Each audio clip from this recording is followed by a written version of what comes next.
Right then guys, so here we go, first little unboxing of this one. So this is the Pioneer CD RGB 150E. Now what that basically is, it sounds very posh. It is solely just an extension data cable. Now with these style of units, we have a floating screen. So technically you can put the mechanism anywhere within reason, as long as your cables can reach to it. So technically you could run your mechanism out the way in the glove box, and this screen can be on the dash or somewhere else, and not have to worry about the screen actually being attached to the back of the mechanism and you having a whole thing to try and hide. So unboxing, so here we go. So first off, Pioneer plug, Pioneer GPS, and the mat, the reflective mat if you want to use it. Again, that's the top side that faces the sky. Don't put it in the A-pillar trim side on, because it's going to be hard to get GPS reception, especially if you're in a built-up area. So one GPS puck. We have one USB type A, which is that one, to USB type C, which is that one. That's your fast charge. But obviously if you don't have this conversion, you don't need to use that. Microphone cable, standard Pioneer thing. 2.5mm jack, that end, and our roof clip and sticky pad, that end. We are not going to be using the roof clip, so you pull down your little tab, put your pad on there, make it nice and neat. Tell you what, we'll do that now before it gets lost, because we're unpacking it. Why not? Stick him on there, and then that can go up onto the headline and make the microphone look nice and neat. Keep these because they're handy for cameras. Then in here we have USB-C extension. Now this has the ability to be obviously connected to your type A to give you your correct output here, or through and through for your fast charge. Either or, both options, and I think this is probably meter. Yeah, it's got to be a meter. The Pioneer cable, this is the power feed with our handbrake trigger. Regardless of what you might read, it's naturally an earth, so we connect it, shorten the cable, run it straight to our black wire, cut and solder there, and then that deals with all of this crap. And don't use the Scotch locks, they're the devil's work. And on the back as well, we've got our reverse trigger for your camera input. That's the power feed that will tell you that you're going into reverse. Your system output, antenna or amp remote for your stereo system. Standard ISO, standard Pioneer plug. As well as that, we've got another little data plug, which has our ins and outs on it. So we've got subwoofer out, elongated. It's kind of elongated. The outputs are not the same length, so you end up with a bunch of RCA leads. They're staggered, that's the word I wanted. So your rear phono output, front phono output, and your subwoofer output for your amp. You've got reverse camera, which is your brown. You've got an AV in picture, second camera input, and an AV out, so you can do a rear monitor output. On this as well, we've got an auxiliary for the 3.5mm jack. Telephone mute wire if you need that activated. Pretty self-explanatory, that will plug in.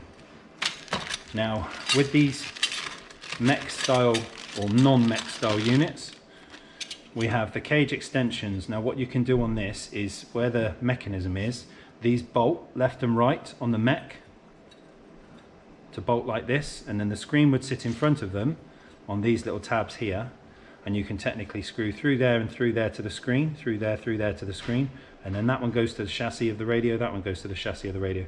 So technically you could make it like a doubled in chassis if you had to bolt it into like a Toyota or something, if you want to.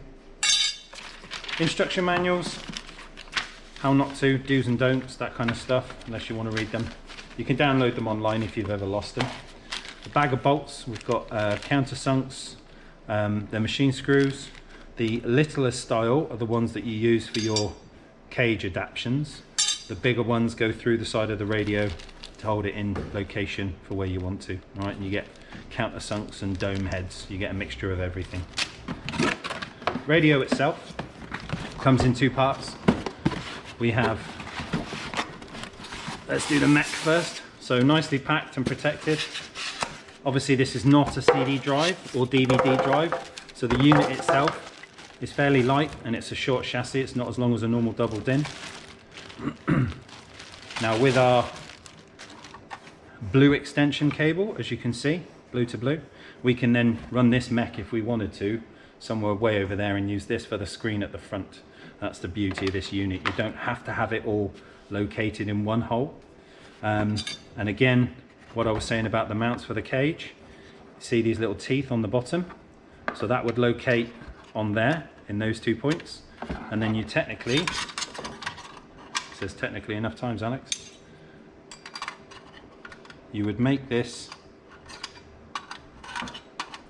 doing it blind, so you could make it like that and then it becomes like a double DIN and then your screen would fix to the front of this, but you don't need to do it that way, but that's just an option. I'm going to use it this way because I've got the space for it, but that's how they go together. Then the screen itself comes in a little box all protected.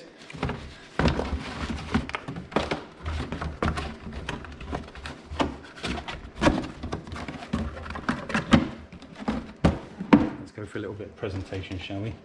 So there's our screen. Undo your securing flap. Out comes your screen. And this one, 9.3 inches. Obviously mechless, no DVD drive. Comes with a little cover like that. It's kind of like a tablet style, and that's where the input goes in for your screen cable, the blue data cable. And then you've got your locations here for your points for our screen framework. So obviously these can locate into those there and screw through there, and that's how you get your kind of double DIN view. Or it does come with a separate fitting kit that encloses all of this like a clam, and you can actually mount that somewhere else, but you can just then run your extension to your head unit and just have a screen like a tablet screen. So you could technically fix this any way you wanted to as long as the cable reached. And that's it.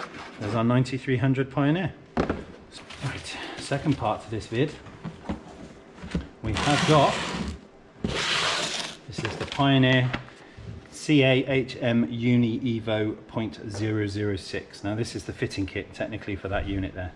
So it comes with a multitude of brackets, and or if you so desire, what you can do with this, if you were going to stand your screen up somewhere where it wasn't hidden by the back of the dash, you can actually add the screen into this cover. So if your radio, imagine, was on the front of the dash like this, and that was what was looking out of the front windscreen, this doesn't look very appealing.